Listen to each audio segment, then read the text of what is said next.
O'quvchilar, bugungi tabiiy fan darsimizda suv havzalari haqida gaplashdik. Suv havzalarimizni o'tgan mavzuni mustahkamlashtirishimiz uchun biz sehrli tong metodidan qo'llanyapmiz. Bunda tongning chiqishi, ya'ni quyoshning charog'on nur sochishini ko'rishimiz kerak. Mana quyoshimiz atrofini bulutchalar qoplab olgan. Biz bulutchalarni shamol kabi nima qilishimiz kerak? Tarqatishimiz kerak ekan. Qani bulutchalarimizdagi savollarga javob berishingiz kerak. Demak, bilimdonlar guruhi, zukkolar guruhi ikkita guruh. Agar qaysi guruhdagi o'quvchi javob bera olmasa, bulutchasi bu daskada turmaydi. Tushundingizmi? Qani bo'lmasa boshladik. Zukkolar guruhidan kim? Nurbek, qani boshladik. Nurbek o'quvchimiz, shamol. Birinchi pastdan omborlari nima degani? Suv omborlari bu suvni saqlash uchun mo'ljallangan suv havzasi. Juda yaxshi. Suv havzalarini yopishtirib qo'yamiz. Savolga javob bor. Donalar guruhidan Shahzod. Qani donalar guruhidan Shahzod.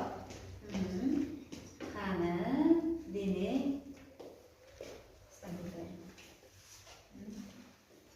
Orol dengizi muammolari haqida aytib bering. Bir paytlar Orol dengizi kattalik jihatidan 4-chi o'rinda turgan. Hozirgi damda u qurib boryapti. Undan bir qismi ham qolmagan. U aslida dengiz emas, Orol. Chunki u okeanga ulanmagan. Orolmi, ko'lmi? Ko'l. Ko'l. Demak, bu eng katta ko'l bo'lganligi uchun buni biz Orol deb ataganmiz. Juda yaxshi. Donalar zukkolar guruhidan Charos. Qani Charos chiqamiz? Charos. Charos chiqamiz. Juda yaxshi. Suv haqida maqola. Qani? Yer xazina suvga par, suvni buzadigan ham suv, tuzadigan ham suv.